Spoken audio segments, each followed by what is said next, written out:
What's up, everybody? Welcome to the Canes Insight Daily Podcast. Happy Sunday. This is the Canes Insight Daily Podcast powered by Anijar and Levine Accident Attorneys. Derrek Cooper Decision Day. We've had circled for a long, long time. Thought for a long time this was a guy that would be headed to Miami. I was pretty confident on it. People I talked to were pretty confident on it. Seemed like that was the perception among national recruiting writers. The tone has shifted. Where are we looking here? Sunday morning, 9:16 a.m. We'll talk about it. Also, a lot of other stuff going on with the team that I wanted to get to and answer your questions. First, talk about some folks that can answer your questions. If you or someone you care about has been injured in an accident, could be entitled significant compensation. Dial 1-800-747-FREE, 1-800-747-3733. Take back control of your life with Anijar and Levine. Pete, hop in here. Good morning, D. How you doing? Doing well. I know you did. I know you did a show yesterday that I wasn't able to hop on. Kind of the latest you were hearing on Derrek Cooper, and I know we talked last night and this morning.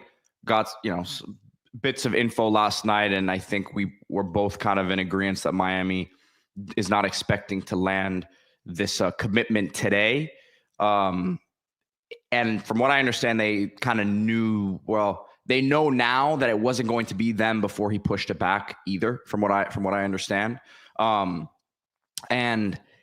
from Miami's perspective, this is going to be a big loss. There's no way to dance around it. I think that we've kind of been the last couple weeks here, week plus, I'll say, since he pushed it back, kind of saying, look, I don't know that Miami was completely in the loop there when he pushed it back, which was not a good sign in where this thing was trending.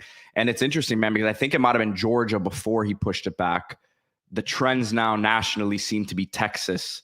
But I think Miami believes it could still be Georgia or Texas. Not that they've had the greatest feel on their recruitment, obviously. So where does that leave Miami now? Obviously, you're losing out on one of your top probably two targets of this entire class, including Jackson Cantwell, who's the number one recruit in the country. It's obviously a position at running back that it's not make or break. Those guys you can get some good ones, but to lose another one of this caliber in your backyard from a premier program, it's just not what you want to be doing. And I know that Mario is not going to be happy about this one if it goes the way we expect. Yeah, we'll see. I'll probably go live there at 5. Either way, that's Pedro asking what times to come in. I believe it's at 5. I thought I saw 7. Maybe I'm wrong. Oh, check on that if you can't, Pete, because we'll be going live there. Happy's Lookout saying, my guy, he says all-time lows right now. Crazy the change of momentum after the Spafford commitment. I don't know how you'd say it's all-time lows if you've been reading the column I've been doing on Canes Insight with the different recruiting reviews. I would say 7 p.m. all time. 7 p.m. D. Okay, yeah, I'll bring it up. I'll share the screen now. But yeah, it's going to be streaming on CBS Sports on YouTube. So got it. Yeah, there's been a few all-time lows. I promise that we've been through. So this will just be the latest all-time low, I guess. But I don't think this is anywhere close to it. You're talking about a pretty good class and a chance to get the class better and firmer in that top 10 as the year goes on. I think from Miami's perspective, the shocking part would be if he picks Texas without the OV. Yeah. But I guess it really doesn't matter at this point. When Cooper commits to us, I'm going to take y'all to Caña Brava Fritanga to celebrate on me, my guy, the fried cheese, la carne asada. Shout out to the Nicaraguans, man. They throw down in the kitchen. Happy birthday shout out, belated birthday to our boy Joel. Yes, right. Maltese. Happy birthday to Joel. I used to go to this Nicaraguan place by Marlins Park.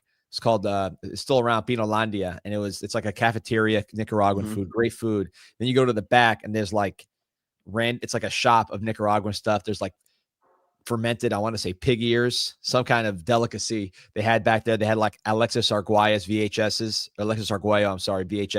from his boxing career. So definitely a nice spot there, Pinolandia. We got Lake Como up there.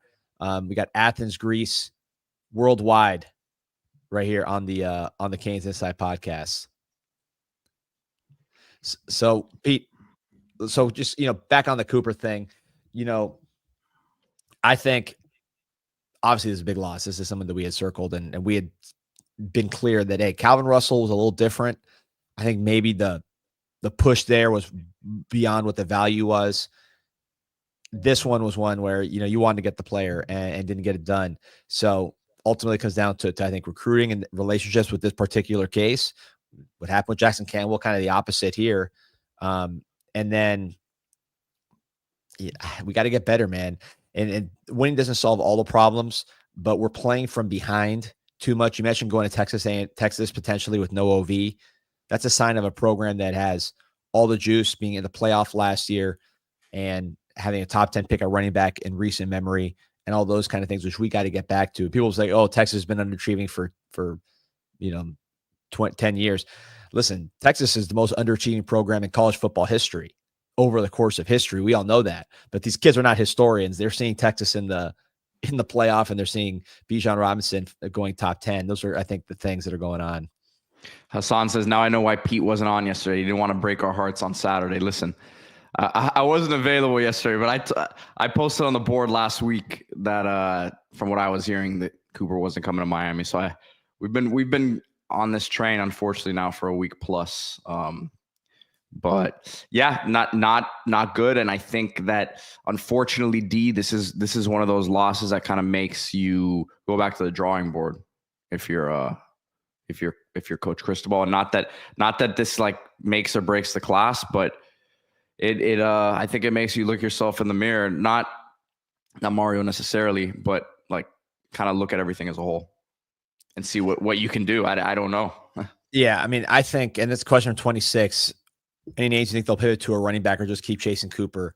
I think they'll just keep chasing Cooper. I go back to 2003. They wanted Mark Fletcher. Mark Fletcher was committed to Ohio State. They flipped Mark Fletcher in November. 2024, they wanted Jordan Lyle. Jordan Lyle's committed to Ohio State. They flipped Jordan Lyle in December. It's July. And you're hoping to have a really good season running the ball and playing ball. So, we'll see how the whole thing plays out, but I think that's the model you're looking at. And the truth is, look, with those recruitments, very similar situation. I mean, maybe Derrek Cooper is rated a little higher than those guys, but they're pretty much in the same categories. Ohio State's certainly in the same category as Texas. I think Ohio State's in a higher category, or at least the same. Obviously, they won the championship this year. So, I don't think those are bad analogies. People say that the NIL is different now because of the contracts. This is just not, again, Jason says this. It varies by, I've asked about this specifically. I'm familiar with this process. It varies from state to state. In this case with Florida, there's no real difference between what it is now and what it was then. So that's not really, he's just as likely to flip if he wants to flip. Now, he may not want to flip. Texas might be rolling. They might need a big running back. Both those two guys that they have now might be going pro, Baxter and Wisner. And he might say, oh, I want to go to Texas even more than I did in July. So you don't know that. But as far as a contract, if he wants to flip to Miami down the road, he could do that. Yeah, Miami's not going to give up. That's for certain. But look, that doesn't necessarily mean they're going to land them either. Comment here from let me pull it up. Jesus says that Texas getting these recruits because of oil money. They haven't won anything from Vince Young. Look, they haven't won a championship, but they've been pretty darn relevant, man. They've won 13, 12 in the last 2 years with Sark, and that's pretty good recent record. And it looks like things are on the up and up there, man. I understand they haven't won a championship, but 2 12+ win seasons in a row is you got things rolling there. Yeah, look, we got to win. I mean, we have to be a more respectable program. Last year was a step in the right direction, but obviously it wasn't what we wanted. And I know that because I read GamesInsight.com with 7.5 million posts and counting, and see how people reacted to last year and the finish that we had. So you got it. Like, when we're back, the fans will know we're back, and the recruits will know that we're back. I don't think it's a money situation. I mean, people say it's a money situation when we win battles. So, here, got a comment from, we'll get to Coach Jenko in a second. Coach, we'll get to you in a second. But just real quick, some more. I mean, I don't know why people laugh at that we got to win. We are recruiting against teams that are brand name teams that have won in recent memory, playoffs, championships, you name it. We at Miami have not won really and been a real We have team. 2 10-win seasons in 20 years. Right. And the last one, which was last year, we finished losing the Pop-Tarts Bowl. So to act like our brand is the same as others, people say, oh, you're being a homer. I'm being realistic. We have not done it. Routine.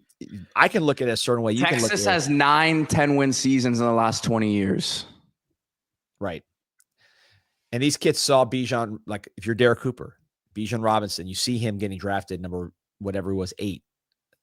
You saw him in the playoff last year. These are not college football historians, these kids. And even if they were, we still wouldn't stack up well because they had to go past 20 years. But, these kids are out there looking at what's happening in front of them. So you just have to put yourself in their perspective. Big O asking, does Cooper remind you of Lingard? I mean, I can see the comp because they're straight line runners. They're fast, they're a little tight in the hips. I would say Cooper's bigger, stronger, just more physically built, a bigger, more size. And I like that he plays both sides of the ball. I see some more instincts in Cooper's game. Yeah, and he is more powerful. He reminds me of Etienne from Clemson. It bucks up plenty. You go from saying the Pop-Tart Bowl is pointless months ago to this. It's hilarious. Stop moving the goalpost. I said the Pop-Tart Bowl was meaningless. I was sitting there front row. I was out there. Both of us were there. Bowl. Yeah. And what's the move in the goalpost? This was a recruiting loss. We're saying it was a recruiting loss. I'm saying if you want to stop losing these battles, the reason you lose is because you're not winning enough. More than like you are putting yourself in too much of a handicap as the Miami Hurricanes. We're never going downhill. It's always uphill. And local kids who you think would be downhill because of the distance, the proximity, we're actually fighting uphill more with those guys because they know how bad we are more than others because they've been watching the whole time, either with their friends and their family, whatever. They're not out there watching Texas like a fan. They might be watching Miami like a fan, or at least around UM fans. So they're seeing those downfalls, those setbacks a lot more acutely. So Chip Taylor saying this is an L, flipping a DT, even a blue chip safety is more of a need. There's a lot of needs. They got a lot of work to do, man. We'll see where it is. The board is you're gonna continue to see new names pop up at DT. From what I understand, guys committed elsewhere. How we saw the Nemaya Talona offer. He's a guy they're going to continue to evaluate and potentially, bring in and size up. And there's going to be a few other guys like that. I don't know that there's a name that's out there that's like on their board right now that they feel great about flipping. But there's going to be a lot of evaluations and new offers coming at that spot, from what I understand. And then safety, the options are pretty thin there too. I think Cortez Redding, you've been all over that one, would be the most likely one right now. Yeah, so that's what I mentioned that I think yesterday I said Cortez Redding made a lot of sense. Obviously, he's not valued, at least nationally, the same way as a Blake Stewart, or a Devin Jackson because of the size, and that's fair. I mean, I don't think that's like, hey, they're making a mistake. I mean, you have to judge the traits. So I think Redding's size puts him in a different category than those guys, but sometimes those guys go to other schools and develop, and then they're just as good when they come out. So at this point in the process, with Stewart going to Clemson, Devin Jackson going to Oregon, I think get good players. He's someone that's been on campus twice. He's a very good player. His teammates committed to the Miami Hurricanes, and Jontavius Wyman in the corner. So, yeah, the size is not what you want, but the guy plays real football. He can play. He's got instincts. He can tackle. I think that's what's important. Bucks of Plenty saying, again, you're going after big fish. You should go after kids that want to come here. Who cares if you're getting all these 5 stars on campus and none of them want to come? I mean, the number one player in the country is there. You can't get them if they don't come on campus. So that you gotta get these guys on the campus. Hassan says, I'm hearing Miami's still trying to flip James Johnson. That's going to be one where I don't think they're entertaining day to day necessarily. They're they're not going to get themselves into a bidding war necessarily at this point, D, and you tell me if I'm wrong, but I do think they try to make another swing late and see where he's at and see if they can make something happen. But that's just not one right now that I think they're going to be putting too many time and resources into. Yeah, I agree. Well, we'll see how the whole thing shakes out. I think, again, I just think they lay low on him right now is all I'm saying. He's a guy who, that from what, they're going to let that situation cool off a bit. They're not going to wait. They're not going to get a flip. They're going to flip him July 20th. So Right. Shad saying Corey Redding's a baller, also plays point guard on his basketball team. Yeah, I mean, I like him. I think back to we've had guys that are smaller that were dropped by other schools for being small and ended up being some of our best players. Corn Elder, Travis Benjamin, guys like that. Now they're not all like that. That's why there's ratings, and that's why I think it was fair to say a Blake Stewart, Devin Jackson, they get ranked in a certain category, and Redding, who's by the way still a 4-star, he's actually not much different on the rankings 247 wise. But I think because of the size, you put him in a different spot in the pecking order. But the guy can play, and I would 100% bring him in at this point. Yeah, I'm looking at the rankings right now, Pete, and I know we got to let you go. So give us your last tidbits before you go when I'm done with this. But, go ahead. Yeah, go ahead. No. Well, I had one more question. I was let me find the comment here, man. Yeah, it's actually interesting. I didn't see this until now. Someone said that Texas Tech offered a Shari Charles. Should there be something to worry about there? Listen, anytime Texas Tech gets involved these days, I would be very concerned. Yeah, I do know that Miami has prioritized a Shari Charles highly. But look, Texas Tech's not a program you want to mess around with these days. No, definitely not. No, but look, they offer a lot of guys too. So it's not like they don't just offer a couple. Mm-hmm. But not a team you want to be going against. So we'll see. Go ahead. You had something else you wanted to say, and I'll drop a couple more tidbits here, and then I'll I was just going to pull up our rankings just so people can get some context here. Oh, Pete, pump up your interview there. Yeah, guys, did an interview. I have a couple interviews out now with Malik Renew and Trey Donaldson, new Canes basketball players. Dropped those the last couple days. Been getting some good feedback on them, and then going to be putting out the Ernest Uday. I might hold the Uday one for tomorrow since we got a lot going on today with Derrek Cooper. I don't want it to get lost in the shuffle there. But that was another great interview, man. Good group of guys that have been brought in here, and I like the energy that's around the program right now. So go check it out. Yeah, so here are the recruiting rankings on the football side, and it was a great interview, Pete. I mean, look, you see Miami right there at 10. Some big time schools in the mix. A lot of schools kind of bunched together here. Still number one in the ACC. I'm sorry, Clemson, Tennessee. Still number one in the state. Florida and Florida State there at the back. And look, a lot of people committed. So I think this is pretty much where you're at right now. Cortez Redding, I believe, would bump you up because he is a 4-star player. Obviously, Derrek Cooper would bump you up a ton, but it's probably going to be more and more of the teams ahead of you. So we'll see where it goes, man. I don't think it's been a disaster recruiting, but at the same time, this is not where you wanted to be. You wanted to be in the top 5 at this point. So disappointment, I think, is a fair word. Disaster, I think, would be too strong because as we've gone through some of these old recruiting classes on the series I'm doing for Canes Insight, you've seen real disasters. So anyways, Pete, go ahead and before you get out of here. So a few things team related. Armando Blunt, man, you've been talking a lot about him. That was a guy who just was not ready last year, man, to play at this level physically, just because he was still 17 years old, a young 18. He absolutely needed that year. Was, again, like I said, was not ready last year, but now a lot of people think he's ready to go. I think long-term 3-tech D tackle D is probably going to be his spot. I'm talking like NFL down the line, and even, I mean, you'll probably see him there a good amount this year in pass rushing situations. But this is a guy who's outrunning linebackers in workouts right now. So that shows you the type of athleticism he's got.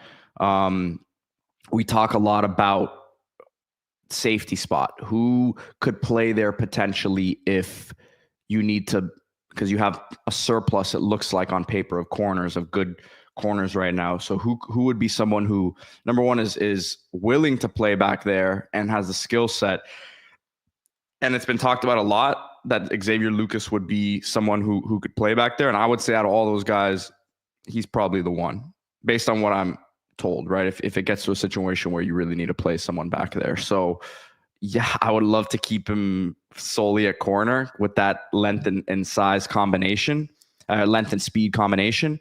But yeah, it's a dicey situation, I think, with the depth at safety. So out of necessity, if he's a guy who needs to play there, I think he would be the one. Let me think what else. We've talked about it a lot, D, but as far as air raid as this offense is, with Shannon Dawson on paper, I think you're going to see a lot of 2 tight end sets with Alex Bauman and Elijah Lofton. Lofton I don't think that the expectations that he's going to be your traditional tight end. I don't think they're going to use him that way.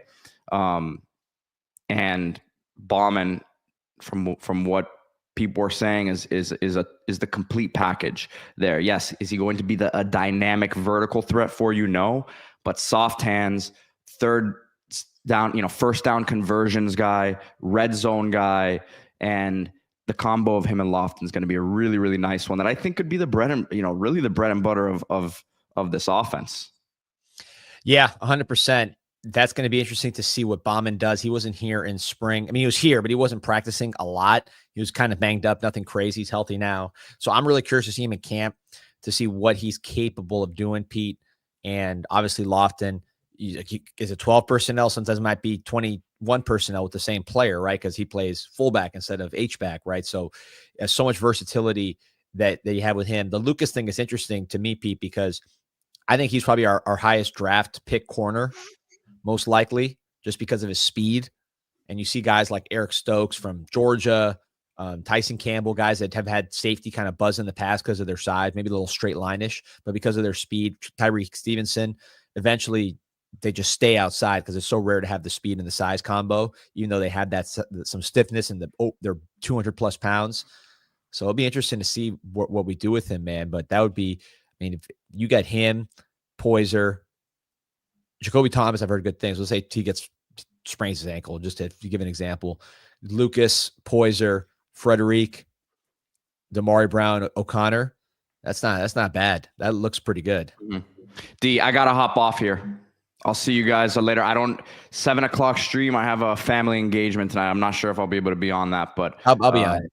Maybe I'll hop on from the remote location. I'll let you know. See you out there, brother. All right, guys. Go. Yeah, so it's a lot of comments here. Lance Carew saying, Coos, a good player with great straight line speed who runs upright and has no wingle. The fact is Texas missed out on his running backs and did not land an elite one last year. We are good at running back. I agree with the first 2 sentences. He is a really good player. That is his style, straight line, runs upright, no wiggle. But I think because of his size and speed and the toughness, he makes it work, and he's a big-time player, properly rated. Texas did miss out on a lot of guys. That's why they're pushing so hard on Cooper. Are we good at running back? Look, I think we're okay. We're good at running back, but this is Miami. We got to get first rounders. And Cooper with his size and speed, I don't know if he's a first rounder, but I compare it to Etienne, who's a first rounder. He just has that special trait, which you want to see more of. Cut Your Cane saying basically the same thing. Mario wanted 2 running backs. Texas needed a running back. Texas is going to offer a bigger bag. Cooper won't turn down. So be it. We have a great running back already. Brown will be a big deal. I mean, I agree somewhat, but Cooper's from South Florida, and if you're Mario Cristobal in year 4 of your program, you don't want to be losing guys like this to Texas. So I think that's the bigger issue, more so than the running back or that. This is 2025. This is year 4. You have to be getting the big time players locally. You lose one once in a while. I mean, Derek Thomas went to Alabama in the height of Miami's dominance, one of the best players in the history of football, from South Miami High School, right there next to campus. So it happens, but it's happening, I think, a little too much at the moment. So all that stuff there. Got my jeans in the background, trying to run a professional operation. Cronover Gun Trust saying losing a player at Texas Tech is shameful. We haven't lost anybody at Texas Tech. Yeah, they just offered to Charlie Charles. You worry about it though, because Texas Tech just beat out Texas and some other big schools, Michigan, for offensive linemen. I mean, Texas Tech has been playing real football, real recruiting. I don't know the football part. Yeah, we'll see this year. They've been playing real recruiting. Jean Rousseau. DJ Williams started his career as a fullback and then played linebacker. I can see Cooper doing the same since we have so many running backs.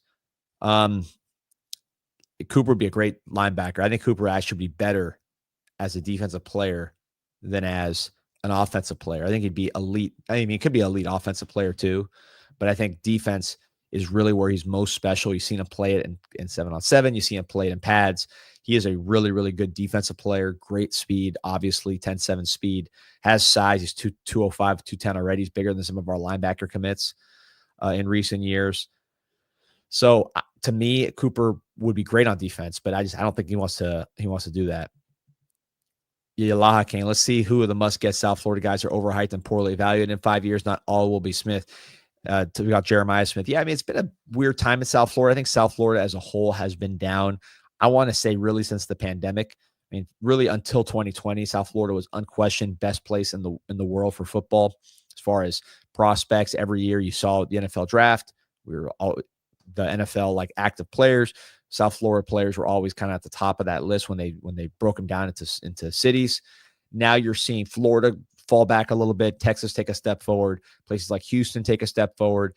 I don't know how much of this is demographic shift. You are getting more expensive in South Florida. So I don't know if that's a part of this. You think about Travis Hunter, who is from South Florida, went to Georgia. I don't know the exact circumstances of why Travis Hunter is in Georgia as opposed to Boynton Beach, where I believe he's from. He's from Broward.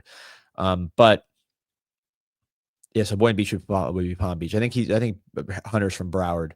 Someone probably knows better in the comments. But anyways, so you're losing guys like that to demographic shift.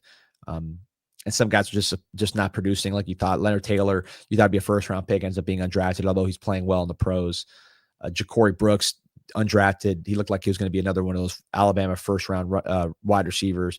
So like that year, 2020 and 2021, you lost a lot of guys that you thought would be the next generation of South Florida players. Everybody's saying Palm Beach is where Travis Hunter's from. Okay, I didn't. Yeah, he's from South Florida. Bucks of Plenty. It's a real demographic shift. Florida's getting weak. I mean, look, Florida dominated Texas for many, many years. I view the state of Texas. Florida always had more NFL players in Texas, really for the last 20 years. Now Texas is finally starting to come up. The schools in Texas tremendously underachieving. Texas has 3 championships since 1970. Since 1980, I believe they have 1 in the state of Texas. Florida has 10, right? Let's see. 5 for the Canes. So Florida, no, we would have 11. While Texas has 1 since 1980. So, I mean, Texas has been, as far as college football, the most underachieving state in the world. Florida has been dominant since 1980, but, these things are not permanent. So we are seeing Texas make more of a run, both in the college football part of it, as the Florida teams take a step back, and then also just in the high school aspect of it. So I think that's what you're seeing in the state of Florida. Country Kane said, I hear what you're saying, but we lost a lot of players from South Florida. We should have gotten to stay. Anyways, just bought the 3 season tickets. Go Canes. Yeah, appreciate you. Oh, we got a comment. Coach Jenko, I wanted to get to your comment here because Coach Jenko was playing Christopher Columbus High School, rival school of mine. That's where my nephew is at. He's the goalie on the water polo team. I was just with him yesterday. Shout out to the Columbus water polo team. Coach Jenko went to the #1 Cuban restaurant on the planet. I want to hear his thoughts, Coach. Let me know. How was Islas Canarias? I know you're out there. So, Coach Jenko, let us know how it was at Islas Canarias, the #1 Cuban restaurant on planet Earth, because I want to get an unbiased opinion. I don't know what he's going to say. Here's what he says here. Getting cafecito before my game at Columbus at the #1 Cuban spot in Miami. Islas Canarias coming back for a meal after the game. All right, so we'll know tomorrow's show what the deal is with Islas Canarias. But you guys already know what Islas Canarias is all about, the #1 Cuban restaurant on planet Earth. 40-plus years serving Miami, Florida, Dade County. People come from Broward, Palm Beach. I mean, Anthony Bourdain came from New York City and went straight to Islas Canarias, drove all the way out west to the middle of Cuban town. He didn't go to Miami Beach. He didn't go to Midtown. He went straight to Miami, to Islas Canarias. Now he doesn't have to drive as far. Well, he's He's passed away, but whoever's doing those shows doesn't have to drive as far. Islas Canarias Cuban Express right there in Dayland Mall in the dining pavilion, centrally located. You catch it by the metro. You can drive there. The best croquetas on planet Earth, 7 different types. You already know the drill. The best Cuban restaurant on planet Earth, Islas Canarias. Go there today. All right, what else we got going on here? Let's see what the latest comment is. Rob says the Cuban wrap is the go-to order at the dining pavilion. You know, I had the Cuban wrap, which is, you know, that's like a modern take on classic flavors. But what I like about it is if you're at the dining pavilion, chances are you're probably on the go, right? You got to get moving. So that gives you the chance to grab and go with the Cuban wrap, nice and clean. Oh, here we go. Good transition. Burstone saying, smash that like button. It's free. Shout out to the villains. Burstone, I got a surprise for you. The man himself with the there we go. The man himself with the Norland jersey on. You see it, dog. You see it. The Duke Johnson, dog. The Duke Johnson jersey. You see it. Let's go. The Duke Johnson official. He's got the hat. He's got the beautiful background. The handsome young man serving the country. Man. What's going on, man? Doing awesome. How are we doing? I'm chilling, man. Let me see. I'm gonna put the Marine back up there, man, because I think as Cane fans, we're gonna have to be tough today, man. That's me when I was a Marine, if you can see it, man. I think we're gonna have to be tough today as Cane fans, man. What's up, bro? Feeling great, man. I mean, look, obviously all attention is going to be on Derrek Cooper. You're wearing the jersey. You know, we know the legacy of what South Florida running backs have done at this school, but right. You know, I know a lot of people are dreading seeing like another Dalvin Cook situation where you're seeing a South Florida running back put on for another school. So what do you feel on Derrek Cooper here, July 20th, Sunday morning? You know, man, with our setup, man, X is my recruiting guy, right? And X has been, you know, this is how our relationship is. It's a real relationship. X has been Derrek Cooper to Miami from day one. I told a story last time I came on here. I took Derrek Cooper to a basketball game. Texas wasn't even involved. Up until last week, X has been Derrek Cooper to Miami. Haven't heard from the guy X in the last 2 days. And that's kind of how we communicate. You know what I'm saying? That's kind of how we communicate. Haven't heard from him. And then I started putting fillers out. And I'm hearing that is Texas, right? But I tell you this, quick story. The day Shamar Stewart committed, I started recording him from 8 o'clock that morning at IHOP until he committed, right? So we're at IHOP. I got a camera crew with me. We're recording them. I got all this footage in the bank somewhere. And then so he's like, hey, we're going to head over to his house, right? So we head over to Shamar Stewart's house. He has to get dressed. We're Cane fans. Me and my guy Twan, we Cane fans, but we here for the kids. Shamar, we here for them. And at this point, it's just whatever he does, we're just happy he goes to college. We walk in the house, camera up, got his outfit laid out, what he's going to wear, all the hats and everything, and we see the long burgundy trench coat. And at that point, we both were saddened. Our heart dropped, you know what I'm saying? But we had to be professional. We couldn't tell the villains. We couldn't contact the members and say, man, it's over. It's all, you know what I'm saying? We could. But listen, he got dressed. It was obvious he was going to Texas A&M the way the colors he had on. But Miami didn't stop calling him. Until he got in that building to make that decision, Miami and whoever else was on his trail were trying to get him to flip. So I say that to say this. We can sit up here and say, hey, man, everything we're hearing is Texas, man, right? But I tell you, right now, Derrek Cooper and his family are getting an onslaught, a barrage of missiles are being thrown at them. And it could be a Hail Mary in there somewhere, right?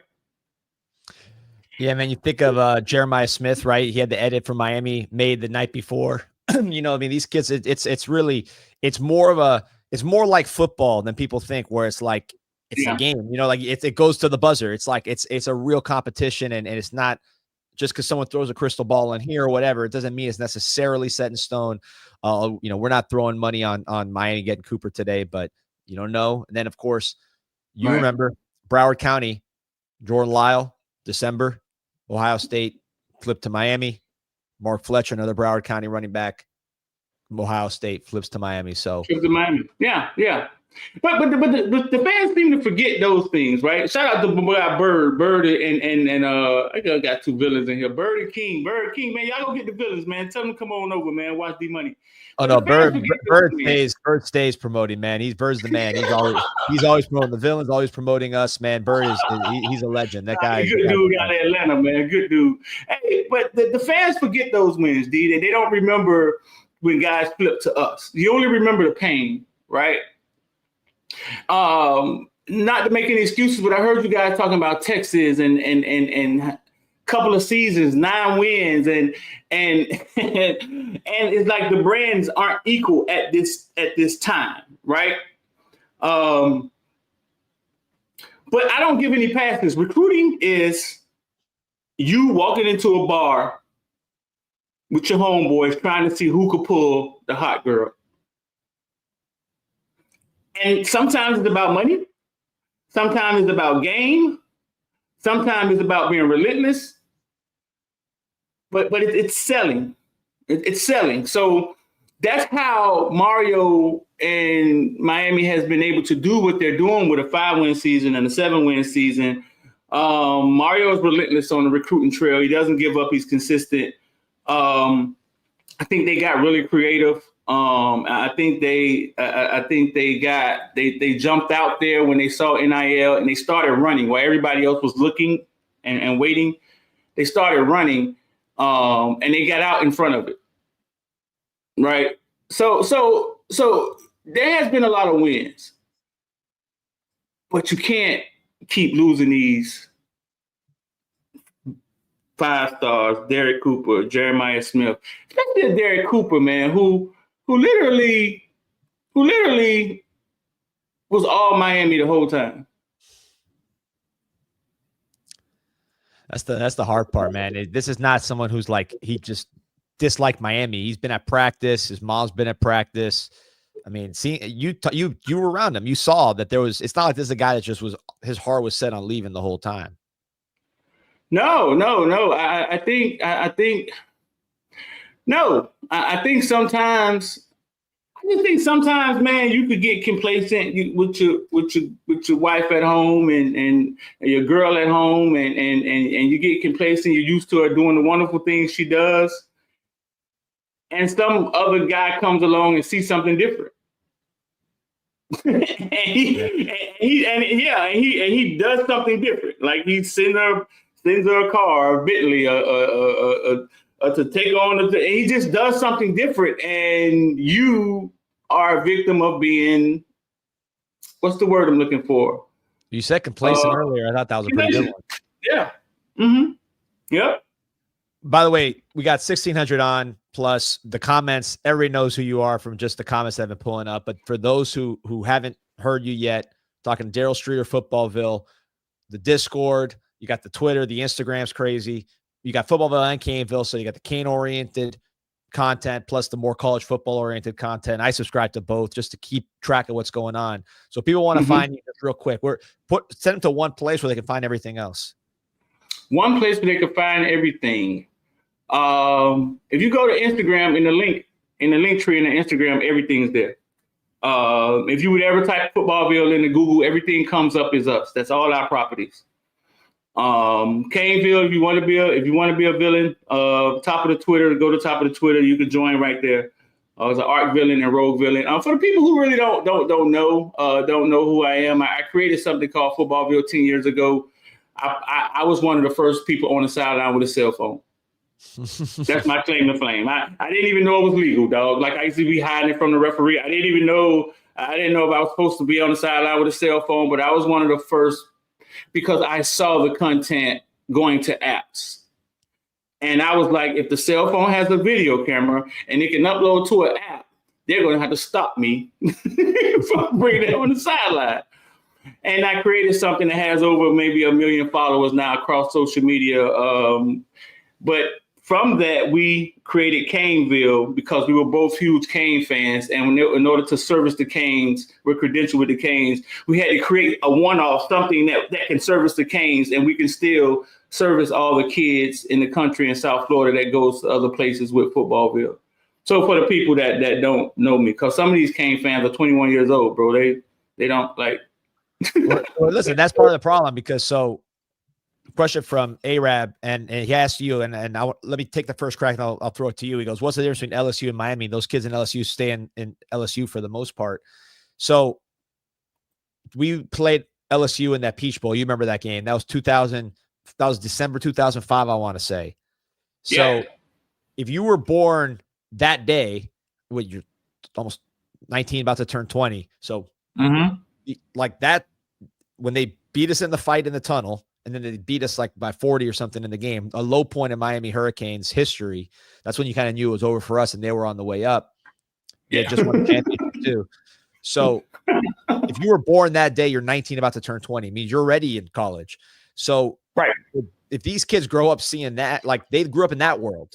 They didn't grow up in the world where LSU was irrelevant. You didn't hear about them because Streeter, 80s, 90s, you didn't hear about LSU. LSU was like Arkansas. I mean, they weren't even in a factor in the situation until about 22 years ago. But that's what these kids grew up in. What was the question? The question was, what's the difference? Those kids stay. I don't think no kid stays. Like, what was the Trevante Simpson was from where?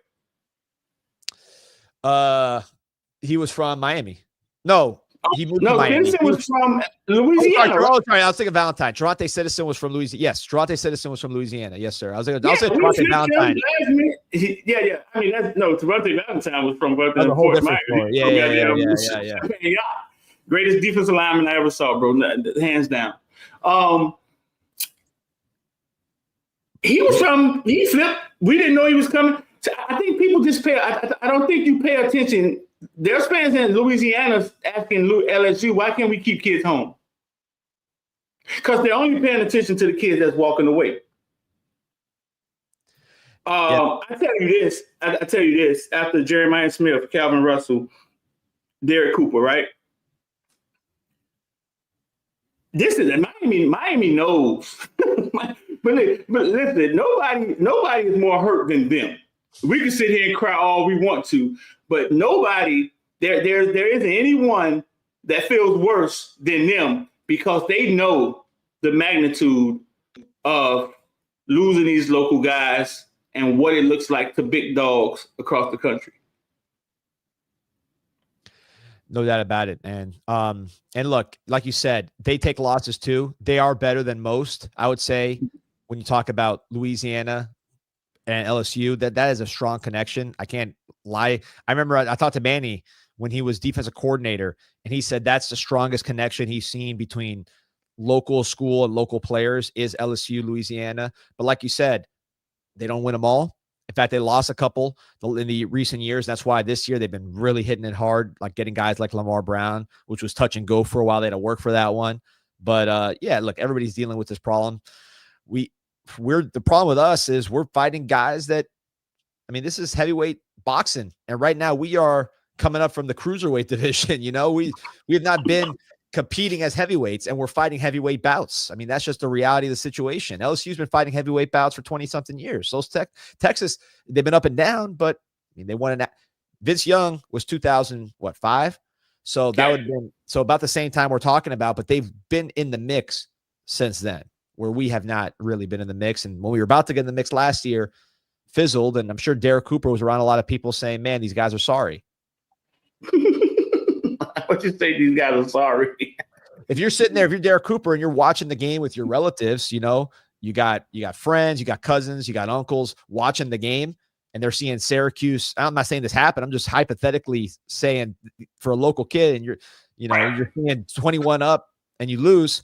what do you think the feedback he's hearing and seeing? And it's accurate. It's based on what's happening on the screen. It's not like they're just haters. So that's why local kids look at this situation different. They see more. Jackson Cantwell, he's parachuting in from the outside. He's like, all right, this campus looks great. These coaches did produce guys in my position, so that's a real thing. I watched the offensive line. I'm focused on the offensive line. They're blowing guys off the ball. That checks out. He's not thinking about, Middle Tennessee State. That's not even, he probably didn't even know we lost to Middle Tennessee State. Whereas someone like Derrek Cooper, he might have gotten one of those tickets that they give to the younger players, to go out there. Those guys sat in those empty stadiums on those free tickets watching us have some of these bad performances. So it's just a different mindset. At least that's what it seems like on the outside. From the inside. Is that they have friends there? I mean, they have friends there. I mean, dealing with the local schools and the local kids, I mean, it's kind of touchy. You have to, I mean, literally, I don't think people think of it the right way, right? Like a lot of times they're like, man, why do we offer the local kids so late? It's because of the relationships with the schools and the coaches. It's like it's delicate. Like you care about your local schools. You care about like so LSU could parachute in and you know what I'm saying, offer a kid, leave. Like they don't care as much, but you don't want your local schools bleeding over to the community. You got a kid, you ain't playing them all. You're doing Edison kids wrong. You're doing some of our kids wrong. Like you don't want that locally. So you got to you handle those relationships kind of delicate, right? Then the kids have friends that are at the school. He may have a friend that's at the school for 2 years, ain't got on the field yet. Yep. Now, yeah. So it's a lot. It's a lot when you're dealing with locally. It's more noise. It's more noise. That's why I believe, man, there has to be a system of something created that captures the community, bro.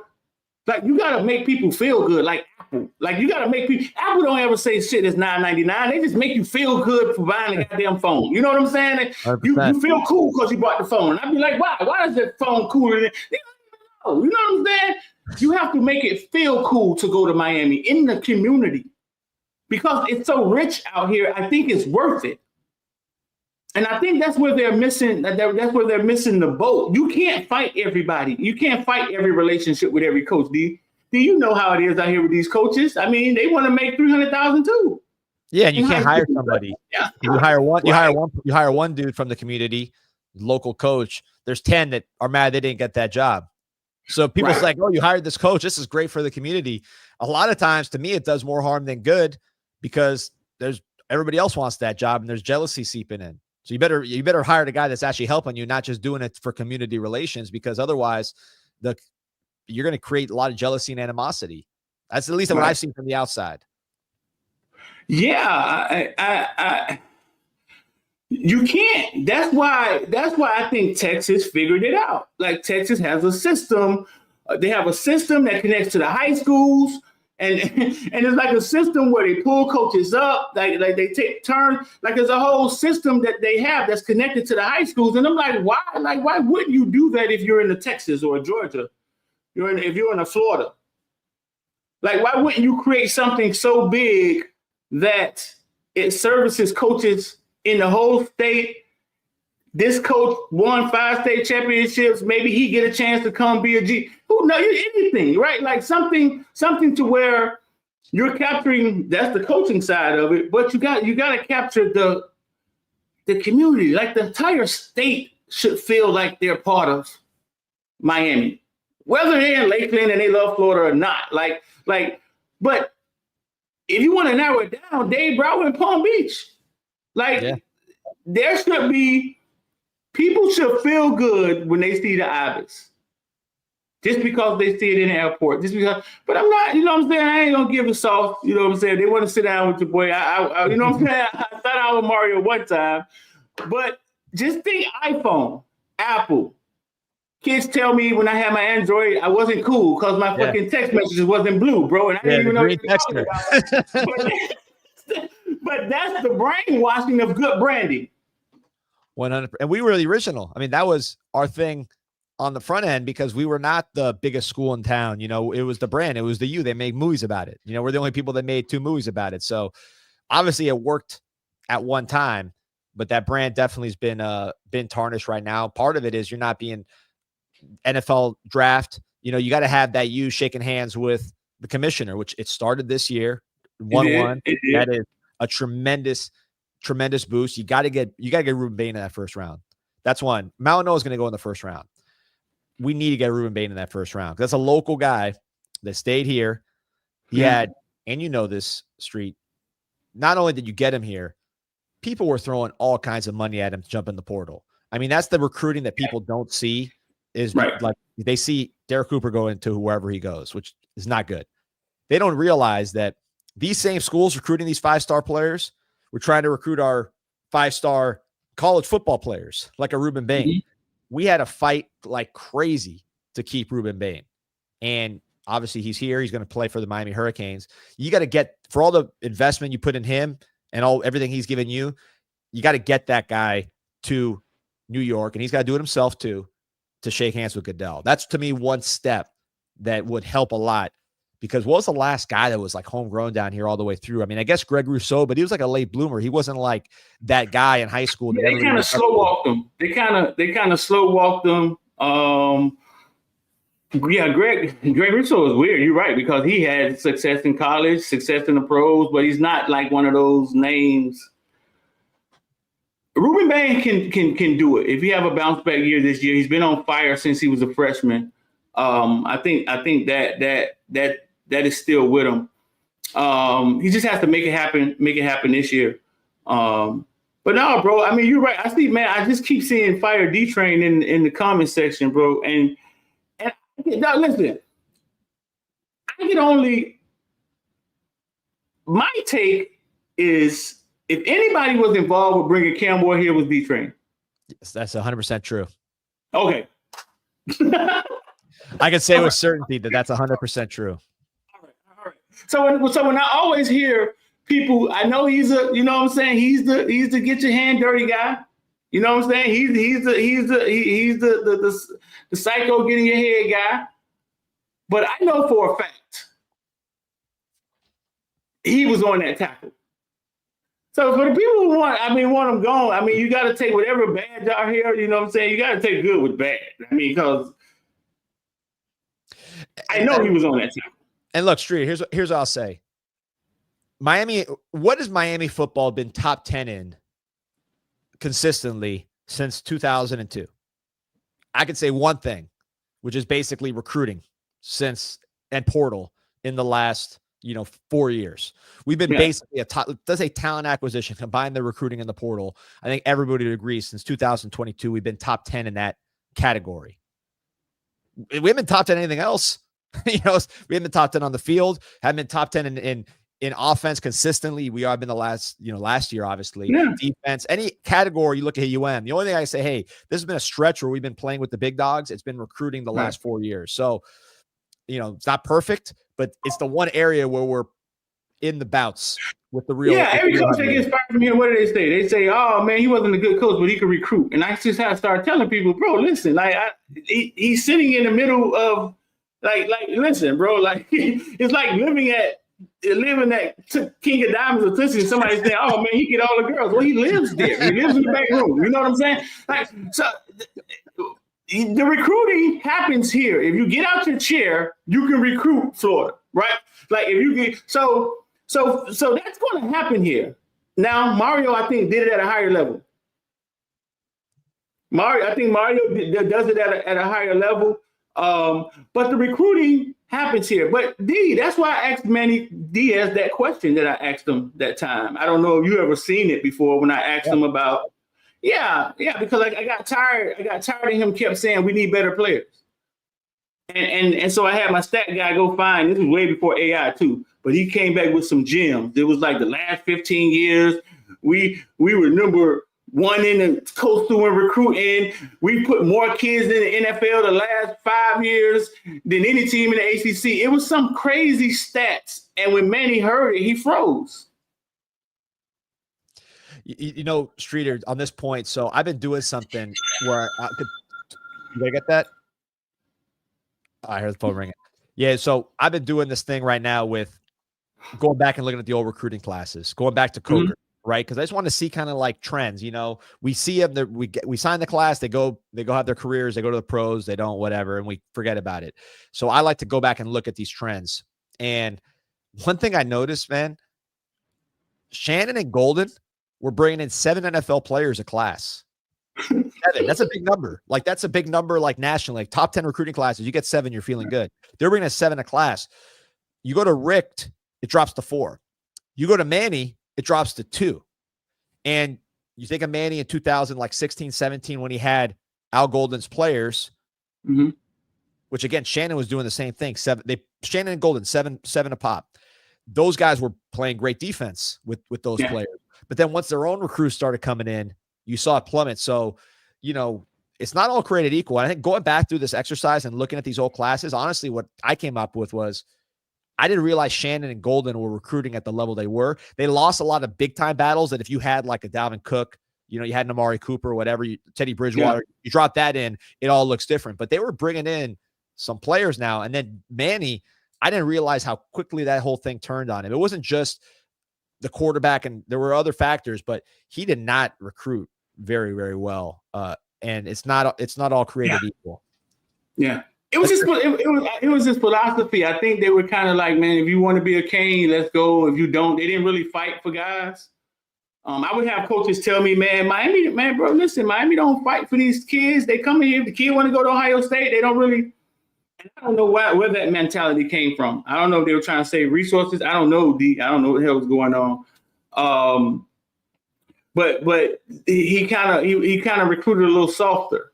Man, have you ever went back and looked at any of those old games like 2012 or 2015 and start counting pros? This is what I want y'all to do. Go to YouTube and pull up one of Golden and just pull up some of the old games, maybe Amar Richards' first year, and look at the NFL guys that are on those Miami teams.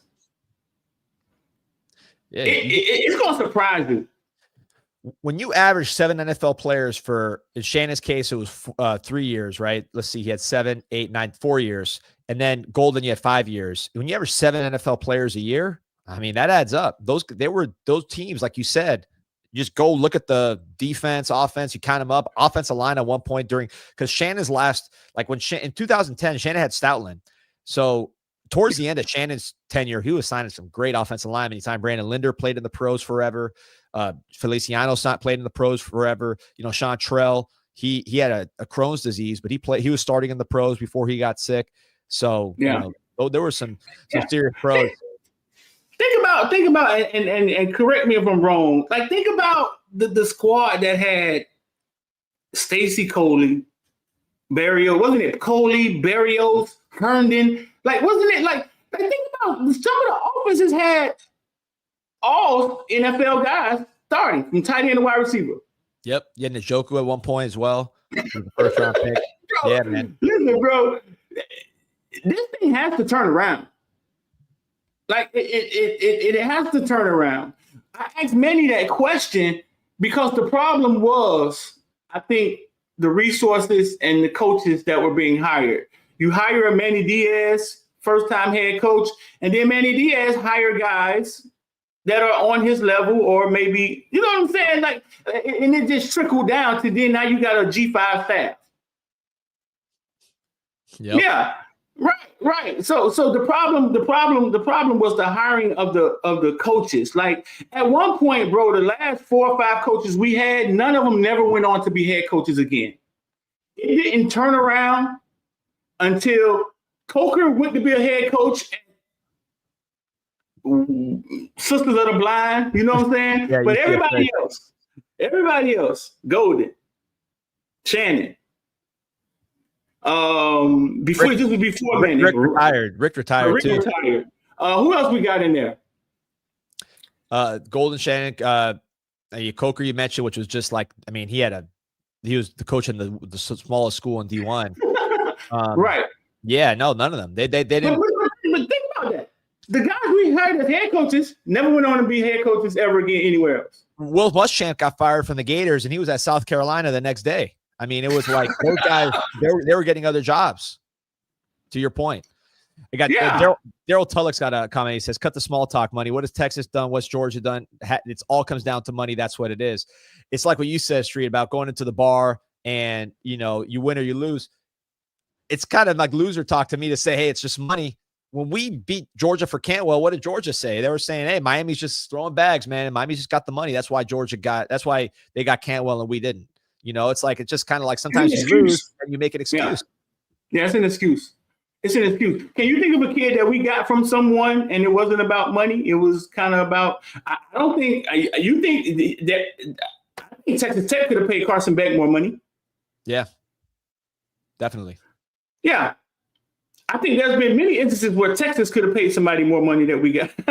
like when Ohio State wants to put down, they put down. Yeah. Right. It's not always money. I think, like I said, I think you can have your girlfriend. She's wonderful. You get complacent. You love her to death.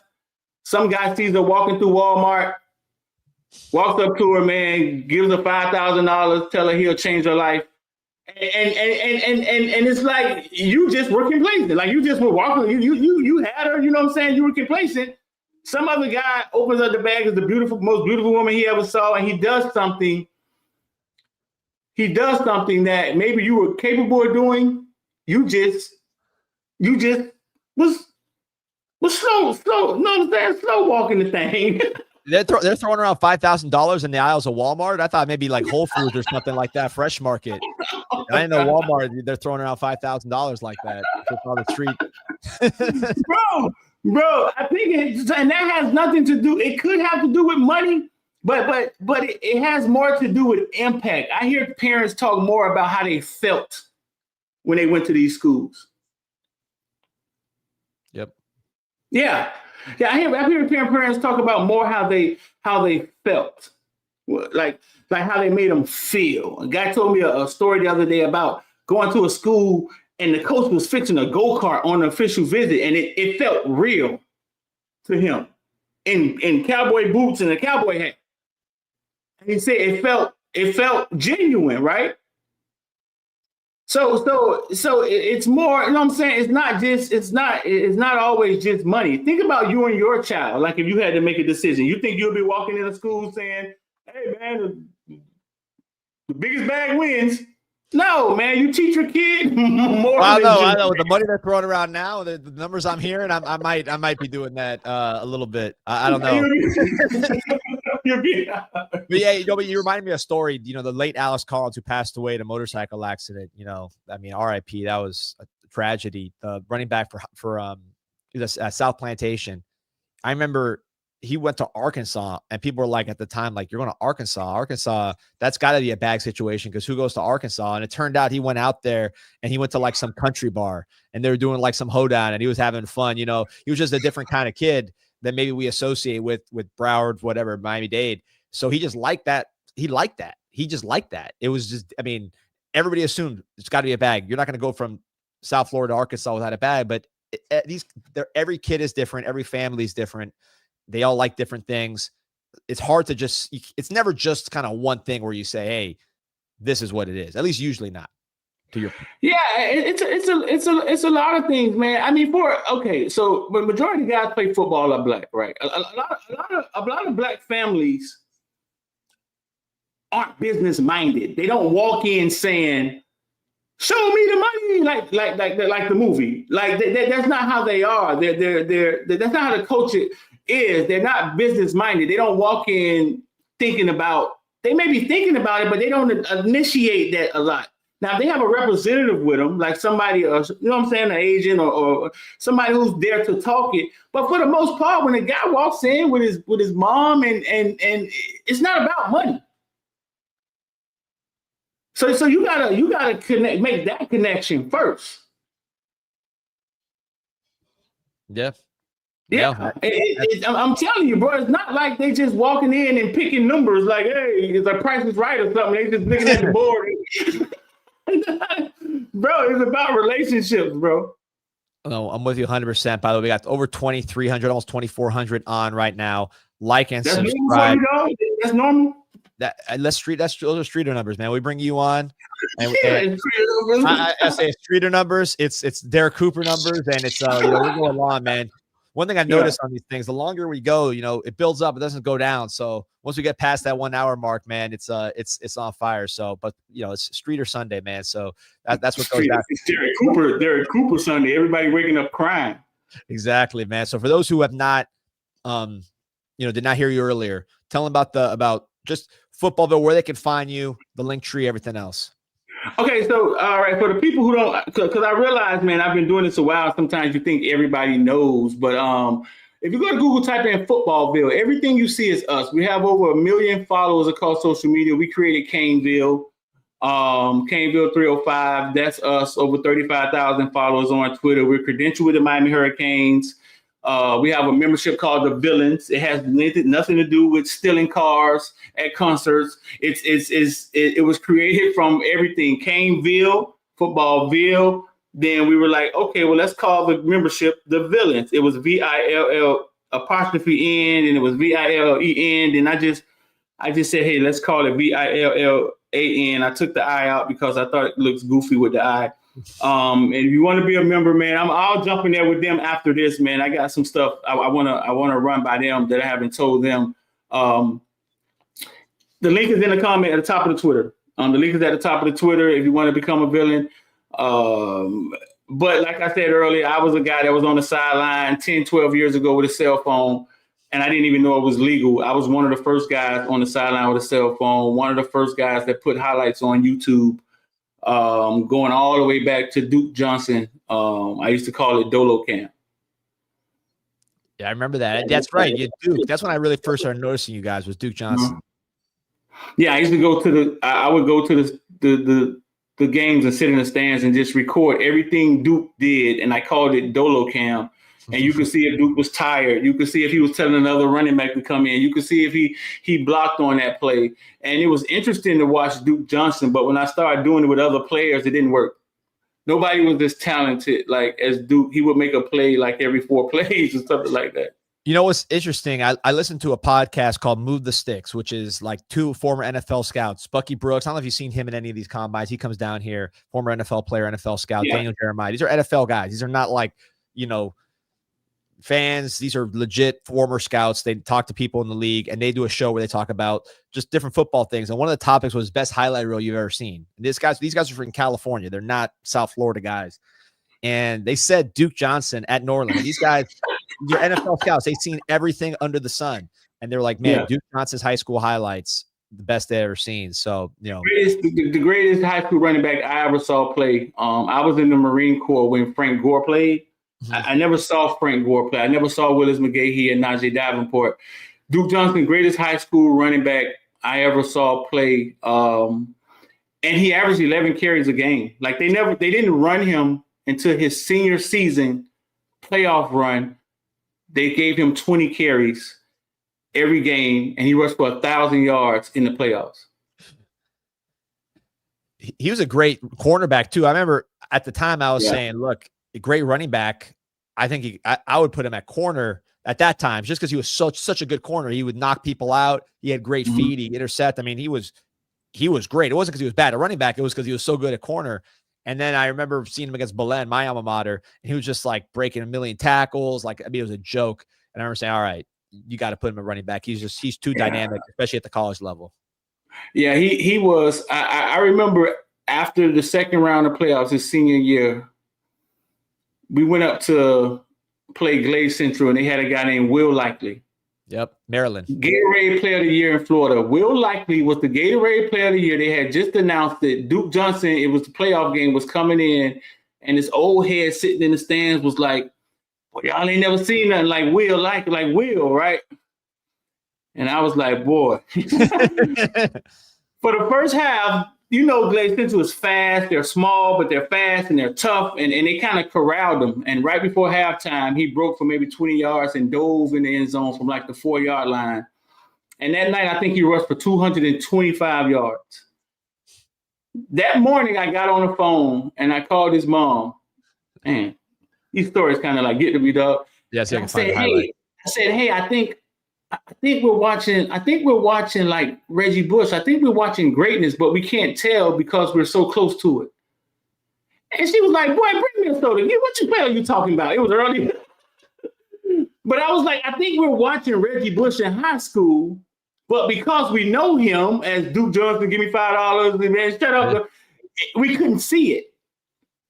And the next game, he rushed for 300 yards, 3 touchdowns. The next game, they were down 21-0. He had 100 yards in the first quarter versus the black team. They tried to cheat Miami out of there to go to state.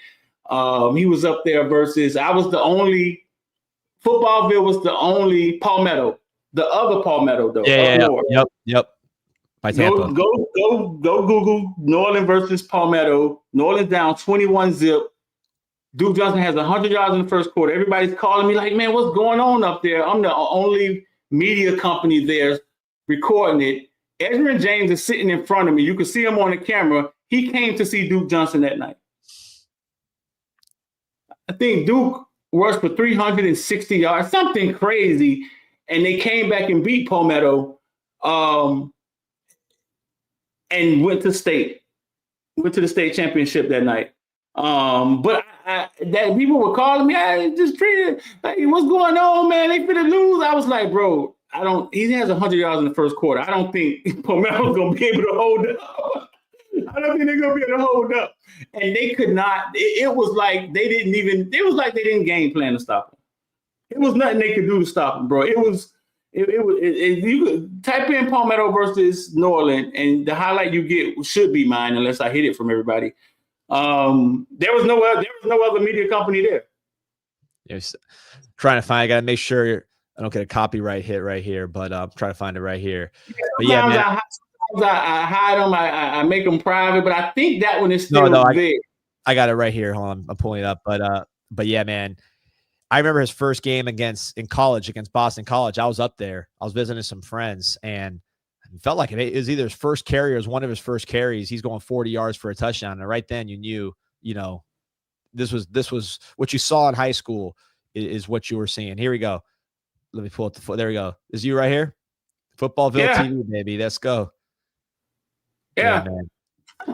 you know we're not getting Derrek Cooper because we're not watching Derrek Cooper highlights. We're watching Duke Johnson highlights. We're watching Duke Johnson highlights, right? Yeah. Dan, was it 2000? This would be 2012, 2011. Man, Big 75. That's Flowers, right? Flowers that went first round to the Giants. That's right. Top 10. It was 2011. Man, I was like 26 years old. I was in my prime. This was a while ago. No, bro. Like Edgerrin James and his whole entourage came to watch Duke Johnson. This is before I knew Edgerrin James. Like they came to watch Duke Johnson. Like if you watch this highlight, you can see Edgerrin James' silhouette, his dreads, like in front of the camera because I was shooting from the stands. I didn't know how to get on the sideline. I was being rogue. So Duke Johnson is number 3 for the people who know. And man, you would have thought they had 27 carries for 375 yards. And number 1, that's Keith Brown, right? He went to Louisville. Is that him? Keith Brown. Yep. I remember one thing with Duke that I just remembered from his style that was different is for being a smaller guy, man, he had such big hands that he would like palm the ball. Like he'd be running and he'd be grabbing the ball like this. He wouldn't even have it high and tight. He'd just be holding it like this. Cause even though he was a smaller guy, man, he had those mitts. He had hands like Adrian Peterson. And he would out there be, he'd be killing guys and just holding the ball like a loaf of bread. And it didn't matter. I don't remember him fumbling too much either, to be honest with you. And he had that stiff arm too with the other hand. No, bro, he was so, bro, look at this. We got a stiff arm.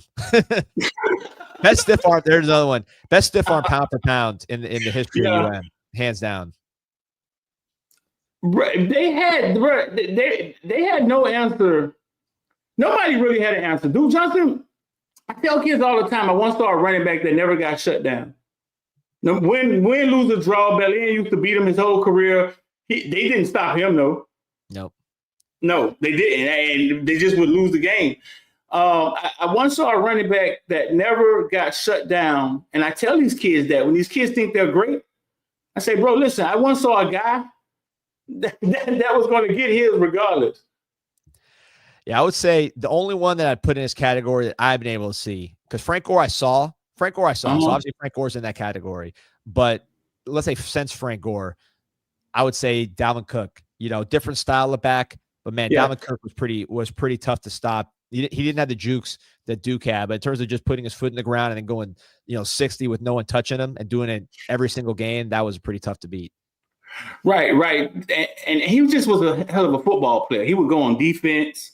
He would play. You know what I'm saying? He just was a hell of a football player. Dalvin Cook was. Yeah, and the truth is, man, Duke too, man. Duke, I really do think if Duke would have played defense, I mean, it worked out. He played 100 games in the NFL, made his money, and had his success. But I think if he would have played corner, you'd be talking about him like, remember Brandon Flowers? Brandon Flowers out of Palm Beach Atlantic, went to Virginia Tech, was a Pro Bowl corner for the Chargers, I want to say.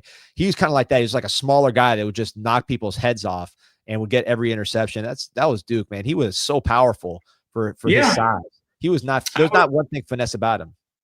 I was talking to Luke the other day, and we were looking funny at when New Orleans played Northwestern. Luke was the defensive coordinator. First play of the game, Luke told his defense to jump off sides and hit Duke. And then the third play of the game, he went 60 yards for a touchdown. But Duke guarded Amari Cooper in that game.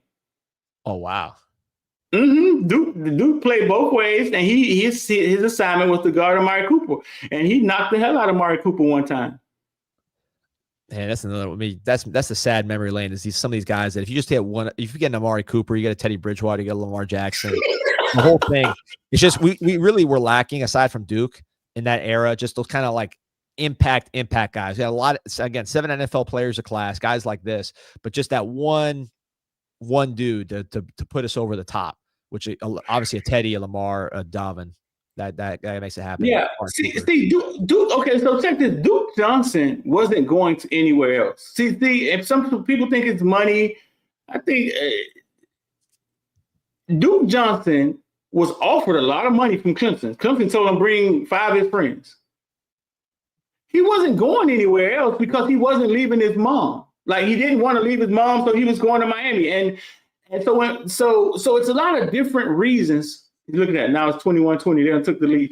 A lot of different reasons why kids go to school, right? Every recruitment is different.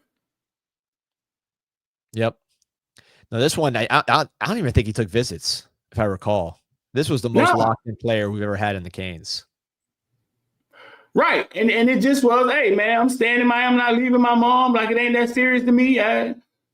Hey, my uncles love Miami, that was a simple recruitment for them to get one of the greatest running backs I ever saw play, period. On that run right there, we just saw. So only 2 players I ever seen that when they cut, they picked up speed and moved forward. So like it was like they're hitting the turbo when they cut. Because usually when you cut, you slow down. You think of Reggie Bush, even as fast as he would cut. He'd have to stop, kind of make guys, fly by him. Duke and Devin Hester are the 2, and they weren't like they didn't run 10-3. I mean, Devin Hester was fast, but he wasn't the fast. Like Dorsett, I think in a race would beat a Devin Hester. Duke was really not that fast at all compared to some of these other guys we're talking about. Just in terms of 100-meter race. But when he's going downhill and he cuts and he picks up that extra bit of juice on the cut, I mean, that's what made him so unstoppable. I think both those guys, they just had that ability. That's a good comparison. I had never thought about that. Yeah, Devin Hester wasn't track fast. Everybody tells the story about Malachi Dad beating him in the foot race. Everybody's heard that story. Antonio Brown, De La. But on a football field, when he changed directions, there was no loss of speed. It's like what you just said. He changed directions at the same speed. Foot in the ground. You ever been skiing? No, I haven't been skiing. It's like that, man, because you're flying downhill. So when you turn, if you know how to ski, you're turning, but you're turning upfield. You're changing directions, but you're not like going sideways or like going side to side. You are cutting. Here we go. You are cutting downfield. So that's what it reminds me of. Really, it's like a skier, man, kind of going in between those little flags they used to have for those races. That's really what it reminds me of with that one. But if we got any defensive coordinators in the comment section, how does it feel for somebody to rush for 375 yards on you? Like, do you just throw your playbook down and start Just start putting 12 men on the field, hoping the refs don't catch it. Like, what does that feel like, dog? And then what states too? That's another thing is like he led. Not only was he the show, but he took them all the way. It's like Sean Taylor. You know, he not only was the focal point and did all his individual stuff, he carried the team, and they had a good team. They had good players. I'm not sure. I mean, they had NFL players on that team, but he really took them to where they went. Yeah. Yeah, they did have a few NFL players on that team. And I think Heidelberg called good games. Like he managed the game well with Duke. Like I said, he didn't start giving them 20 carries until this last playoff run. Like he would get 11 carries. He would get he averaged like 11 carries when I did the math. If he would have ran Duke the way they ran Frank Gore, I think Duke would have the rushing record in Florida. Oh, yeah.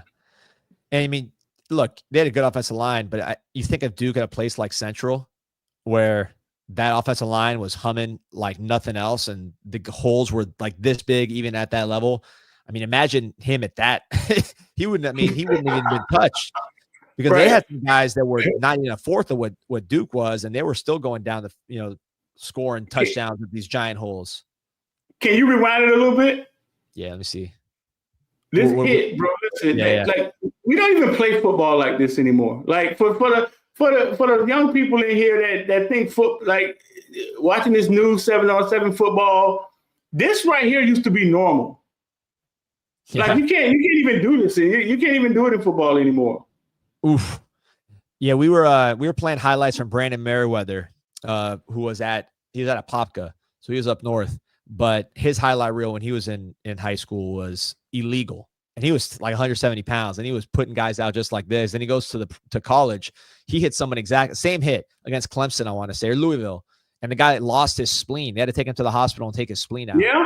That exact hit right there on ESPN, national TV, man, just popped somebody exactly like that. It was dangerous out there over the middle. There you go. Option to Duke. Man. He was unstoppable. He was unstoppable this night, and this game was the game for the game to go to state. They eventually went to state, and he went crazy in state. I forgot who they played, but it wasn't even the game wasn't even close. That was their second time getting to state. The first time they went to state, they got blown out by Tampa Tech, I think, beat them bad, but Duke still had 180 all-purpose yards. Yeah, you're not going to stop him. Yeah, we got some questions here. You know, there's a question from A-Rap talking about Willie Simmons at FIU. I'm curious. Miami head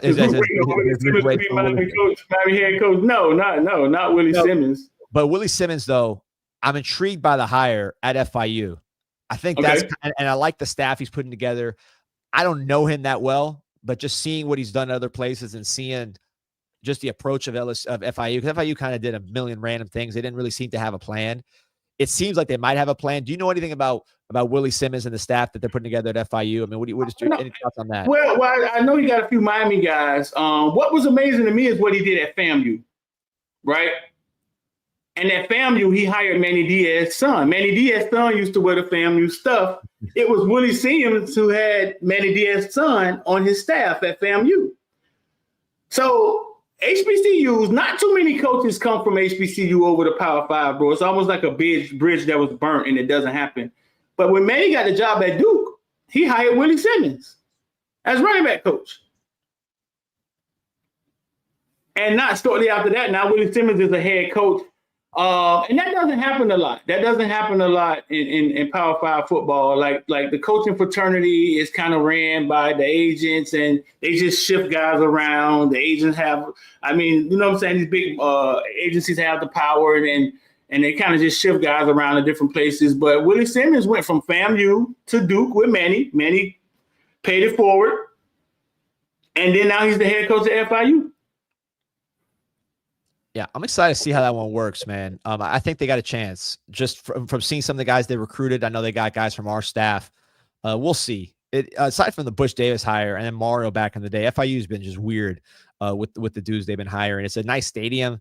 Pitbull's got funding them now, so they did the state championships there. I mean, it was a nice setup. They should be better than what they are.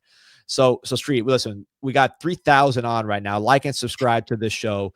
Check out Footballville on all the socials. Yes, sir. I can't keep you forever, even though I want to, because we'll probably be at 10,000 by the time you get up out of here. So I'm assuming you got to run. I know someone was asking you if you still do the stocks. I know you do, right? You're still in the finance. Yeah. Investor Die. In IOD Squad, you can follow us on Twitter at Investor Die, DYE. And when I left corrections, I learned to trade in the stock market, and then I started learning about money. And then it dawned on me that these guys were going to the pros and had no clue what to do with money. Like they're becoming rich, and the only skill they had was to spin it. So I created something called Investor Die. We get into the Discord every day. I put out plays, but it was created because I realized that rich or not, like if you don't know what to do with money, eventually it's going to go. And and these guys becoming millionaires and only skill they have is to spin it and make people happy. The thing I've seen just from the outside, I'm an attorney by trade, so I just see this from the outside. But you'll have an agent. And then the agent will be like, you come to the agent, you're a young kid, right? You just made a ton of money. I mean, imagine being 21, making this kind of money. And you say, all right, well, I love a car, I love a house for my mom. I love some jewelry to look good, whatever it is. The agent's like, oh, I got you in every one of these. Here's the guy for the car. Here's the guy for the house. Here's the guy for the jewelry. Meanwhile, the agent's getting 10% kickback because it's all his guys that he's setting you up with. So it's a pretty good deal for the agent, but it's not necessarily tuned in for the financial interest of the athlete. Right. It's something that's thought about like an afterthought, because I think when you come from modest beginnings, you think $1 million, I'm set for life. And money's like water. If you're holding it in your hand, like it's going to run through your fingers. So I realized that, okay, so if you don't use money like a tool and place it somewhere, like a farmer, get the seeds, you put it in the ground, you grow the crop. If you don't use your money that way, then eventually you will apart from it. Yep. And it was like, oh, so they're doing all this hard work, getting to the pros, getting millions of dollars. And because they don't know what to do with it, they just slowly give it away, spend it, take it away, make people happy. They buy a house, forget to pay their taxes. Yeah, and it's like they got to lose the first $1 million to sit and wait and be like, okay, wait, we got to do something different. So I created Investor Die, man. I was talking about Bitcoin when it was 17,000. I mean, and I'm still sitting right here. I mean, it's the video's all out there. Bitcoin is 120,000. The video's all out there. I would say, hey man, go buy Bitcoin. And the proof is in the pudding. There we go. So Street, man, appreciate you joining us. Like I said, 3,000 on. That's Sunday morning Streeter numbers right there. Check him out at Footballville, at Caneville, and is Investor Die, DYE? Did I get that right? Yeah, Twitter, Investor Die. Go to Twitter, type in Investor Die. It's a Discord we create every day. I put out stock plays. I trade every day, different type of trading. But I put out stock plays every day. We talk trading. I give them plays. Or you can just text me, 786-405-9499. Just send a text and ask any question, any link. We'll shoot it to you. That's 786-405-9499. D, you know what, D? I'm gonna jump on here with y'all every Sunday. There we go. Sunday with Streeter. I love it. Yeah, listen, you said when you say I'm ready to jump on, I'm sending you the link. Period. That's how it goes. So, we're not the most organized guy. I don't really keep a good calendar. In the legal world, I keep a pretty good calendar. On the Canes world, I kind of freestyle a little bit. But when you send me that text and say, hey, I want to jump on, you're on, man. We're on every morning, man. So I appreciate you, man. I appreciate you and your platform, dog. You have a huge platform, bro. The power in free, right? Like the power in something being free is all about traffic, baby. You know what I'm saying? It's all about, 100%. And consistency, and like not trying to shutter off the world, not trying to say, hey, we can't have Streeter on. So we don't want people going to watch him. I want people watching you, man. I want to watching us. I want, let's, like you said, bring it in tight, man. I know you're about the program and you're about the kids and you're about honesty and representing it the way that we try to do. So always love having you on and and letting you do your thing, man. Because this is like I said, 3,000 on, man. These guys can be there with their family. They can be at church, and they're out here talking about. We're watching highlights from 2011, man. so man, appreciate you. I appreciate you, bro. So next Sunday. Yep. Okay. If I'm on, which I should be, you're on. Let's do it. All right. Free, man. Appreciate it. Shout out to the Villains, man. Villains, y'all. I'm about to open the Discord in the Villains, man. Talk to you guys about something. But, man, I appreciate you, man. We out. Take it easy. Yeah. All right. Let me get some sponsors real quick. Let me get you out of here. There you go. Streets to Man. That was a lot of fun. So if you guys were lucky enough to go to the Miami Hurricane team store yesterday, you met with, and let me pull some pictures up from that event. Obviously not advertising it, but that way the next time there's one of these events, you guys know to head out to the Miami Hurricane team store. Great event yesterday with Emory Williams. Sorry, with who was out there yesterday? Let me pull it up. Let me screwing this up. Yeah, yesterday we had David Blay, Bobby Pruitt, JoJo Trader, Markeith Williams, all at the Miami Hurricane team store with the Canes legend. There he is, Harry Rothwell. Got some pictures from the event. Let's pull him up. Bobby Pruitt, I think, is going to have an outstanding year. All these guys, I think, have a chance to have a really, really good year. Bobby Pruitt's one I've heard a lot of buzz about. Former safety, putting on some weight. There you see him. Look at this. All at the team store. There's JoJo Trader. Heard of him. Probably going to be Miami's top receiver this year. At least that's the hope. You see him signing the helmet. There you see lucky young man there with JoJo Trader, David Blay, Bobby Pruitt, Markeith Williams throwing up the U. Just awesome event. There's Harry Rothwell, the Cane legend himself, all the way back to the All Sports, All Canes days right next to campus. I'm sure you shop there if you've been anywhere near the University of Miami. He's now moved his operation across the street with the University of Miami officially with the Miami Hurricane team store. Go to the store, promo code INSIGHT20. You get 20% off your first item. Promo code INSIGHT20. Also, MiamiHTS.com. That was fun, man. Memory lane. We got 3,000 on. Yeah, I'm gonna keep going down memory lane because we've been doing these every show. I know we're running long today, but I mean a lot of people on, so I'm sure we got people that want to stick around. I've been doing it's a somewhat painful memory lane, but to me very important just to kind of know sort of where we've been, how did we get to this point, how did we decline, how can we get better in recruiting, what was better than we thought, what was maybe worse than we thought. So we're going back to the class of 2006. This is a series I'm doing on CanesInsight.com. 7.5 million posts and counting, all free. You sign up free. You can talk to Canes fans about every single thing going on. You can read some of the articles. This is one of the articles we just posted. This is a series I've been doing all free, including inside information, the bank, the ATM. If I have a little bit of information, it's the ATM. If I have a lot, it's the bank. Pete's been doing the work. All kinds of just inside stuff, analysis of the schedule, you name it. So, and of course, the forums, which are our bread and butter. That's where we get the 7.5 million posts, people chatting all day.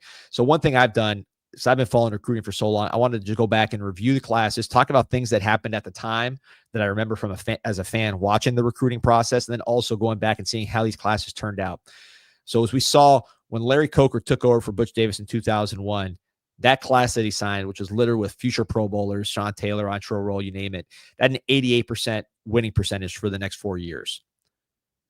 Fast forward to 2006, Larry Coker's last class. The 4-year winning percentage for this class, 55%. That's how quickly it deteriorated. That Calais Campbell class with Willie Williams back in 2004 was an absolute disaster. The Kyle Wright class, where the quarterback didn't materialize. 2005, you did not take a single running back, a single receiver, a single NFL offensive lineman. You see how the wheels sort of fell off from this quarterback. There was no quarterback in that class either. So you see how the wheels fell off and how particularly on offense, you saw a huge collapse. This is the class of 2006. This is Larry Coker's last class. I use NFL as the measuring stick, as only 2% of college football players make the pros. Only 22% of 4-stars make the pros. So to me, this is the most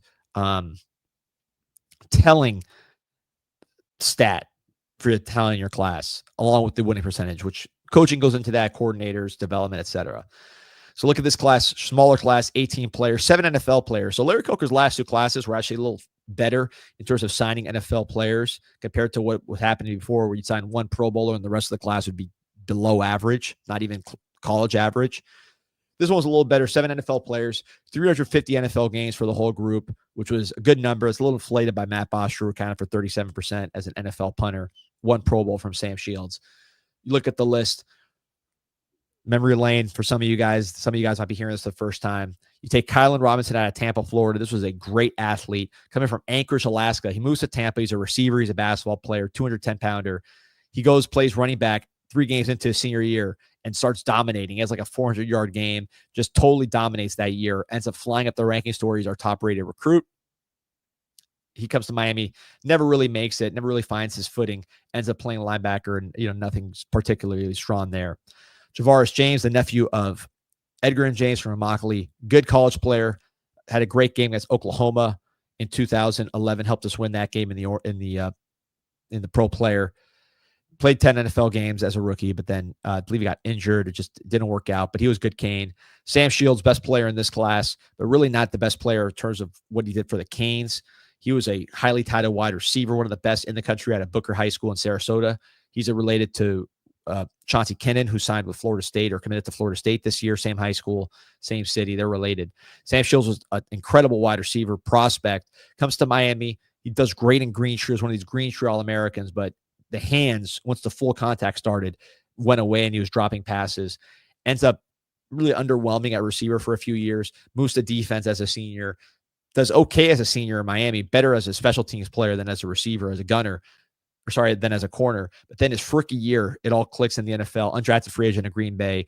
Ends up being a starter on the Super Bowl winning team. Plays 96 games. Makes a Pro Bowl. Signs a big money deal. Great success story. Ryan Hill, another kind of wide receiver DB from Tallahassee, highly rated player. He was okay player, didn't really do too much, but he played. Tavares Johnson, athlete out of Miami-Dade, taken more for his physical traits, ends up finding a spot at tight end, as like a blocking tight end, never really made it. But here you go, 4 NFL players to wrap up the 4 stars. You had Jason Fox from Fort Worth. We got to get back to Dallas-Fort Worth. Got to recruit better in that area. He was a 4-star tight end / offensive lineman, comes into Miami at like 260 and starts as a freshman, a skinny freshman, looked like a tight end, but he started at left tackle, was really a good player for the Canes in his career where offensive line was not that strong. He was the stalwart, 37 NFL games, 4th round pick.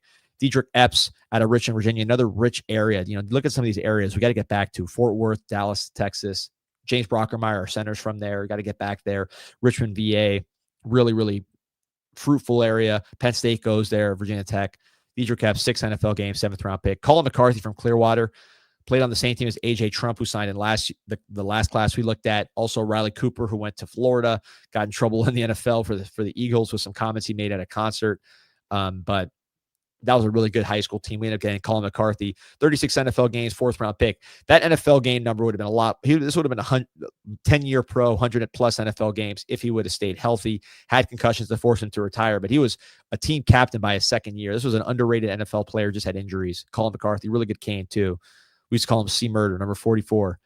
Richard Gordon, tight end from Miami Norland, where Street was wearing the jersey.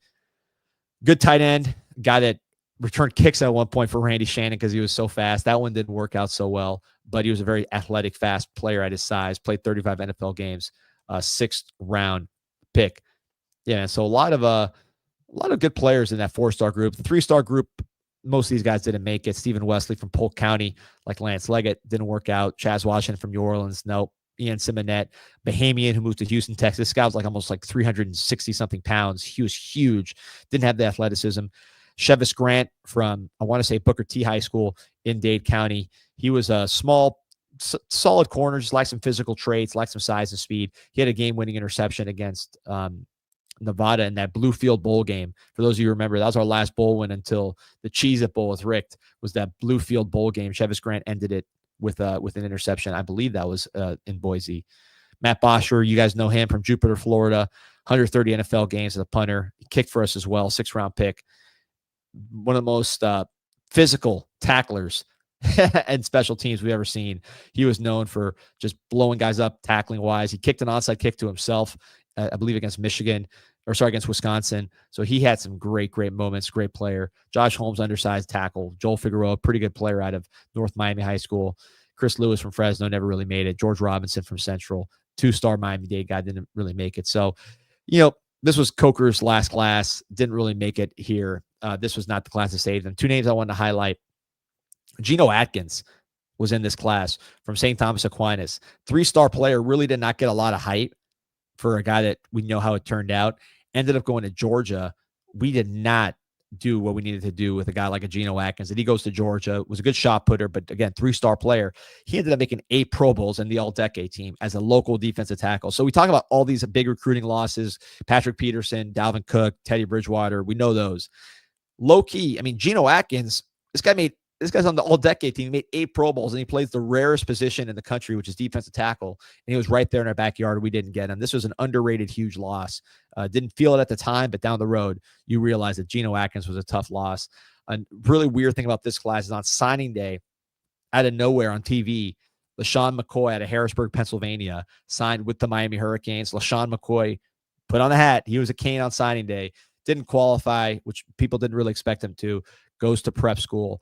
And ultimately goes to the University of Pittsburgh, runs for over 11,000 yards. So as you look through this class, man, this is just the final nail in the coffin for Coker. It wasn't really the worst class in the world by Coker standards, but just lacked that sizzle, that elite impact player like a LaShawn McCoy, if he would have qualified, or Geno Atkins, who would, guys like that, we just didn't get. Quarterback, again, didn't get a quarterback. We had Pat Devlin committed for a while, ended up flipping to Penn State. Didn't do much there. We couldn't replace him. So we got this guy named Daniel Stiegel from Arkansas, who was a baseball player / football player.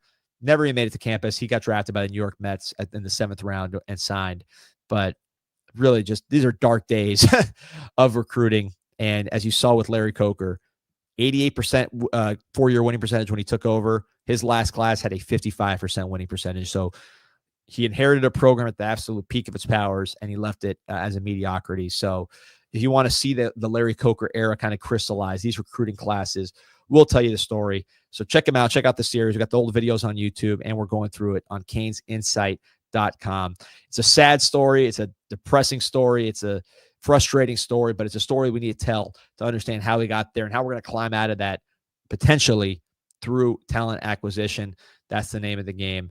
Although I'm sure it's not the best day to be talking about that, because Derrek Cooper looks like he's probably headed out of state, either to Georgia or my prediction, which would be the University of Texas.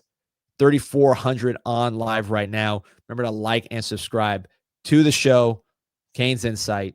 We're on every single day, Saturday, Sunday, Monday, Tuesday, Wednesday. Man, we're rolling on Canes Insight. 7.5 million posts in Canada. That's going to probably jump to 8 million if Derrek Cooper picks another school, which we think he will. But we'll probably be on there live, so check back in on that. Appreciate everybody joining us. Go Canes.